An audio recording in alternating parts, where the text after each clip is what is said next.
Vous commencez, vous avez des questions? Vous voulez que je fasse ça? Je vais l'enlever comme ça de manière.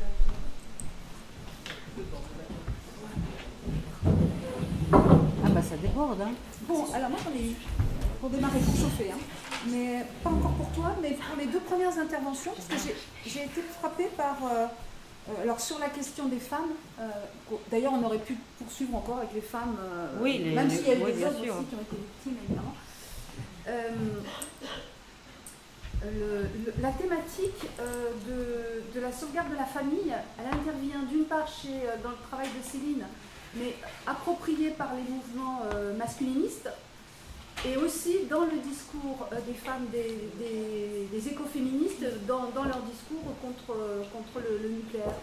Est-ce que vous avez fait un travail particulier justement sur le rôle de la thématique de la sauvegarde de la famille comme discours justificatif des différents militantismes? Coucou.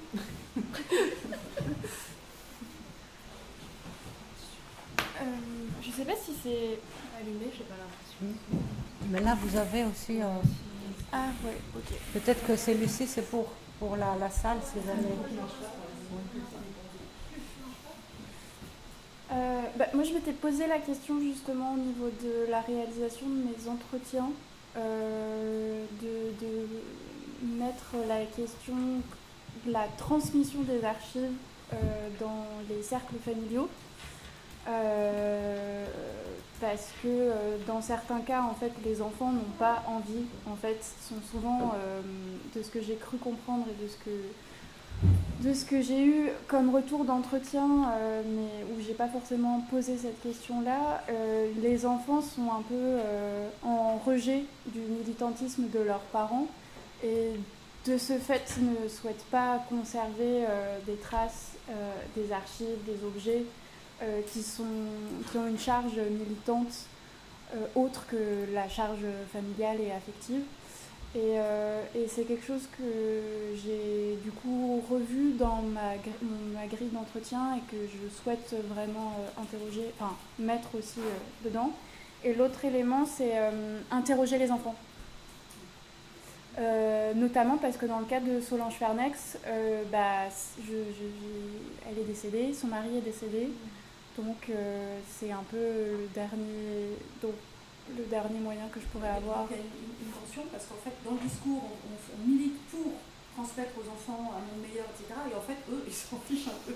Ah ouais, c'est ça. Donc ou ils ont d'autres pistes. Ouais, donc faut encore que je réalise ces entretiens-là, mais voilà. Oui, mais moi aussi, enfin, la question de la famille, la question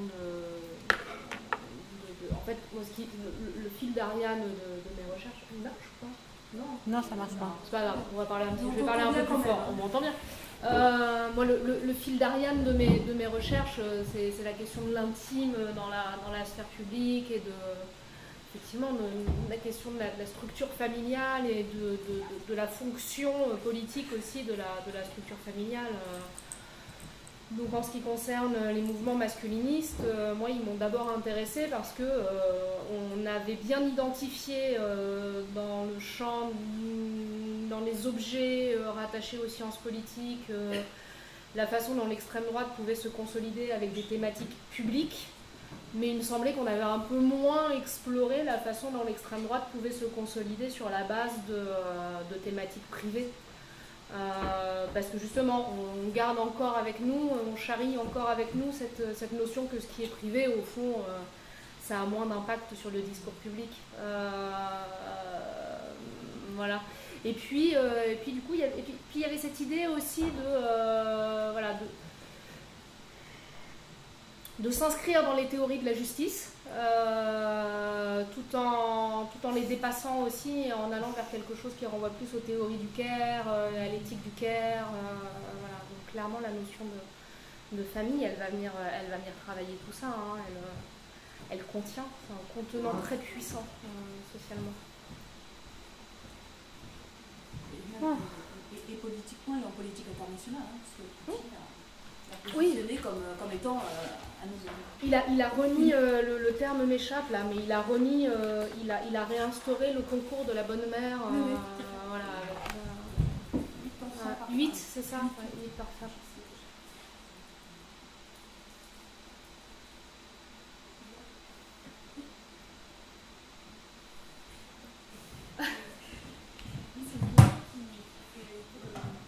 Sur la présentation sur le nucléaire, je me demande, est-ce que tu as prévu d'interroger non seulement les enfants, mais peut-être les petits-enfants c'est une question, un peu une intuition dans le sens où là, il y a vraiment un renouvellement du militantisme écologiste avec des gens assez jeunes, et du coup, qui pourraient peut-être être les petits-enfants de ces militants anti-nucléaires. Est-ce que c'est une piste que tu n'as pas vue? Alors, les petits-enfants sont parfois trop petits. Ou parfois ils n'existent pas. Donc pour le moment c'est un peu difficile de vraiment évaluer et de les prendre en considération. Après tous les enfants ne sont pas dans une forme de rejet, il y en a qui s'inscrivent vraiment dans une filiation. Dans le cadre des enfants de Michel et Solange Fernex, je sais qu'il y en a qui s'inscrivent dans cette filiation-là, mais qui ne va pas du tout s'exprimer de la même façon que leurs parents. Et c'est vrai que, à vrai dire, en fait, la transmission militante, elle va se faire d'une génération à une autre, mais pas forcément dans les cercles familiaux. Elle va se faire d'une génération à une autre, mais par d'autres biais. Et en fait, les archives et le patrimoine, de manière générale, c'est un de ces vecteurs-là, en fait.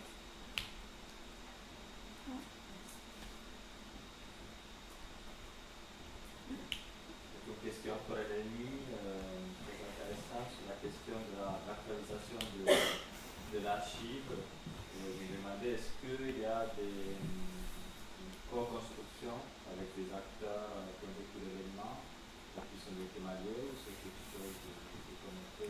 Qui sont des? S'il y a une co-construction avec des acteurs qui ont vécu directement cet événement, qui ont été impliqués directement dans l'événement. Parce que là, si j'ai bien compris, les acteurs qui gèrent ces profils Instagram ne sont pas européens. Alors, non, en fait, oui, je n'ai pas suffisamment présenté le collectif Fashion Revolution. C'est un collectif donc qui a été, qui a plusieurs donc annexes, qui compte, je pense, 90 annexes dans le monde entier. Okay. Voilà. Donc, vous avez la branche, on a par exemple la branche Fashion Revolution France, et donc ils travaillent régulièrement donc avec des ateliers de confection, donc in situ, donc au Bangladesh, mais aussi ailleurs dans le monde. Et justement, ce que je n'ai pas présenté, c'est que cette stratégie donc d'interpellation initiale à travers donc les noceurs who made our clothes rencontre plusieurs variations, ou par exemple, c'est là où la question des coulisses peut être aussi intéressante à prendre en considération, voire pertinente. Les campagnes consistent à se rendre dans les usines de confection et à photographier donc les ouvriers avec de variations de cette formule « I made your clothes » par exemple. Donc voilà, il y a une problématique de co-construction en effet de ces pratiques. Qu'est-ce qui initie ces pratiques justement d'aller photographier? Ce sont les ouvriers eux-mêmes, ce sont des gens... C'est le réseau de Fashion Revolution avec donc des bénévoles qui travaillent avec eux, et aussi à travers donc des partenariats qu'ils ont montés avec d'autres collectifs et d'autres associations qui présentent la même visée, comme par exemple Remake Our Fashion World, c'en est un, il y en a plein d'autres qui existent. Donc il y a en effet une sorte de synergie qui se met en place. Je me posais la question justement d'où parlent ces militants. Est-ce que ce sont... je faisais le rapprochement instinctivement parce qu'il y a un événement dramatique, il y a un malheur qui se passe, avec beaucoup de morts. Ça fait penser à l'industrie de la mine et aux catastrophes qui ont fini à un moment donné avec d'autres problématiques par aboutir à la fin de l'industrie minière. Est-ce que les militants sont des gens des consommateurs honteux, des consommateurs qui ne disent plus jamais ça, je ne veux plus être la caution de ce genre de choses. Est-ce qu'ils rencontrent, ou bien alors est-ce que les militants sont des gens qui sont localement proches de l'endroit des industries, et notamment de ce lieu-là, qui construisent aussi tout un système de mémoire, d'anniversaire peut-être, enfin, ou est-ce que ce sont les deux qui se rejoignent? Oui, il y a plusieurs profils, en effet, il y a plusieurs catégories. Donc, d'une part, les acteurs qui sont directement concernés et qui, à un moment donné, se trouvent aussi moteurs donc, de mouvements en fait, revendicatifs. D'une part, d'autre part, des bénévoles, comme tu le disais tout à l'heure, mais qui ne sont pas que des bénévoles, donc, qui sont, comme tu l'as dit, honteux de consommer mal, et donc, ce sont des bénévoles qui, d'emblée, se positionnent dans un registre du peu consommé, voilà. Et puis, on trouve aussi très régulièrement aussi des reconversions, par exemple, des personnalités qui ont été des figures majeures dans l'industrie de la mode, y compris celle du luxe, et qui à un moment donné font une sorte de revirement à 300, non, si c'est 360 degrés, ils reviennent voilà. 180 plutôt, oui, pour justement donc virer des bords et s'investir davantage. Donc ce qui est intéressant en effet avec ces collectifs, c'est qu'ils arrivent finalement je sais pas, à être presque tentaculaires, au sens noble du terme, positif plutôt, voilà, en touchant différentes sphères. Et en arrivant à mobiliser finalement différents espaces et différentes sphères.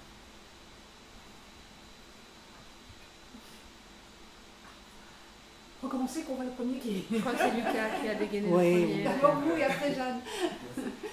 J'ai une question pour Céline, du coup, ça a immensément piqué ma curiosité cette question du satanisme. C'était pour toi, Lucas.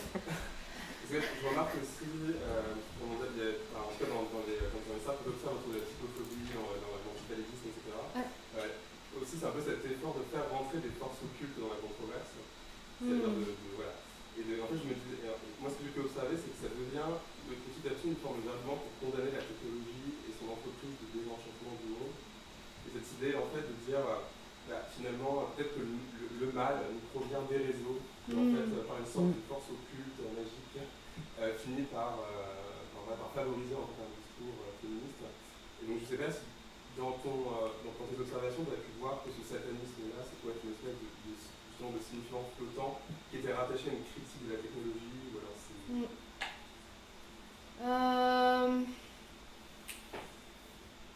Il n'y a pas vraiment de... Enfin, en tout cas, je ne l'ai pas vu, cette critique de la technologie.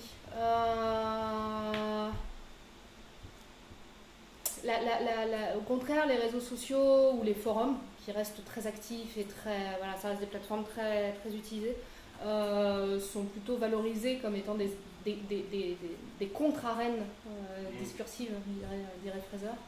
Où justement on peut enfin se réunir loin des médias mainstream, de la télé. Voilà. Donc au contraire, c'est plutôt des vecteurs d'émancipation. La critique qui pourrait se rapprocher de ce que tu suggères là, c'est la critique vraiment typiquement française. On la trouve dans la manosphère française, pas dans la manosphère anglo-saxonne, à l'égard du néolibéralisme peut-être, qui dérégulerait jusqu'au rapport amoureux. Mais pour le reste, la critique des réseaux pédosataniques, l'imaginaire, y compris même visuel, qui se rattache à ça, c'est plutôt quelque chose, pour te donner un peu l'équivalence, qui se rapprocherait un peu des francs-maçons, tu sais. Ils ont des grandes robes et des capuches et ils se retrouvent la nuit autour de tables rondes. Voilà. Ou alors c'est les îles mais du coup c'est des espaces qui sont de toute façon déconnectés et dont la force est d'être déconnectés. Mais cela étant, c'est très intéressant ce que tu... Enfin voilà, je te réponds intuitivement. Oui, c'est pour Chloé. Dans votre travail, vous parlez justement de ces films de Solange Fernex qui passent de l'objet patrimonial et matériel, donc du luxe anti-nucléaire, à un objet patrimonial matériel avec justement ces films. Et je me demandais ce que vous en pensiez, savoir si ces récits filmiques ne s'inscrivent pas comme un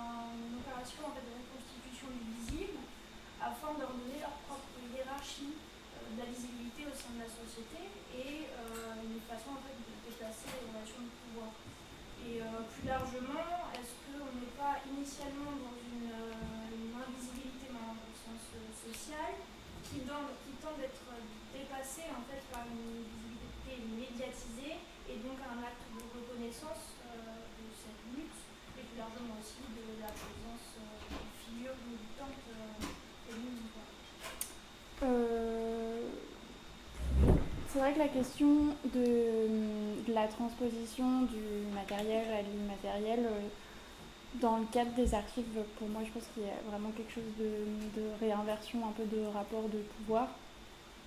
Et c'est des questions que j'essaye d'explorer, notamment dans l'idée de faire peut-être évaluer les discours aussi qui sont institutionnels sur les logiques de collecte patrimoniale. Moi, je parle en tant qu'archiviste, donc c'est vrai que je me pose la question de pourquoi les luttes militantes n'apparaissent pas dans les collections des archives publiques. Et donc c'est justement, pour le moment, je n'ai pas vraiment de réponse vraiment bien précise, mais c'est clairement un axe que j'ai en tête et que je souhaite développer. Pour le moment, je n'ai pas vraiment encore trouvé de réponse et de moyens de l'obtenir, mais voilà.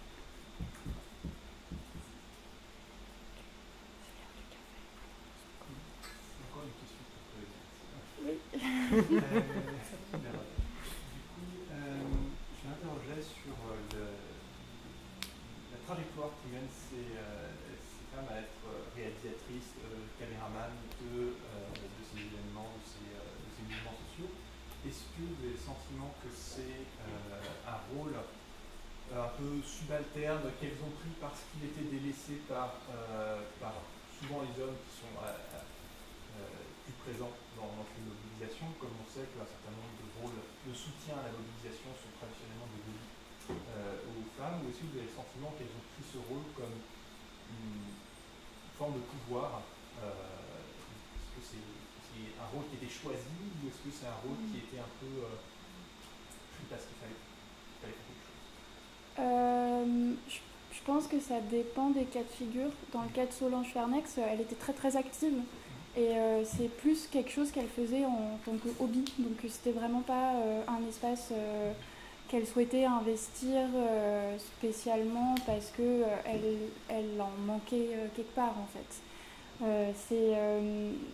Souvent les autres militants antinucléaires alsaciens disent de Solange Fernex que si elle a pu avoir cet espace-là, c'est aussi parce qu'elle n'avait pas d'activité salariée. Mais parce que aussi pour elle, son activité salariée, c'était le militantisme antinucléaire et en même temps, elle n'avait pas eu besoin d'avoir d'activité salariée parce que son époux avait les moyens financiers de subvenir à l'ensemble de la famille. Donc dans ce cas de figure-là, pour elle, elle se définit dans son activité comme militante. Donc elle est très très active et c'est ce que je disais, c'est une des premières femmes eurodéputées. Et une des premières écologistes, donc c'est clairement pas par manque d'espace. Dans le cadre du film de Nicole Le Garec, on est encore dans une autre logique qui est peut-être presque esthétique et professionnelle, parce qu'en fait pour eux, le cœur de leur activité et leur cœur de leur revenu provient des travaux photographiques qu'ils réalisent, peut-être même en délaissant un peu l'aspect militant, peut-être qu'ils l'étaient, mais ce n'était pas vraiment leur priorité. Et il y a d'autres collectifs de vidéastes militants qui, pour le coup, qui appartiennent au collectif des premiers vidéastes des vidéos des premiers temps, que sont les collectifs Vidéo Zéro, l'association Diffusion Populaire, donc qui sont autour d'un cinéma populaire, sociologique, ou une télévision un peu alternative. Donc je ne pense pas que ça soit parce qu'il y a un délaissement ou une accaparation des hommes de l'espace espaces militants ou de ces espaces-là. Je pense que, en fait, à vrai dire, je pense que le biais, ce serait de penser comme ça. Et en fait, on se rend compte qu'il y a plutôt une mixité de genre et un équilibre qui se fait, qui est du coup hyper intéressant. C'est bon? Oui. Par rapport au les commentaires avec un complot dedans. Ouais, enfin avec un champ lexical autour du complot. Ouais, et du coup, étant donné que dans l'univers du fait qu'il y avait que dans les commentaires que tu as ressortis, l'assistance de l'idéologie, de collectivité, etc. Est-ce que ces commentaires-là, peut-être réaliser en mettant en regard comment certains de qualité ou disqualifiés se regardent sur l'idéologie? Je sais pas si c'est très clair. Il semblait que ce que j'avais compris, c'était que les termes associés les commentaires au contrôle, elle était enlevée du corpus. Ah non, c'est ceux sur lesquels j'ai.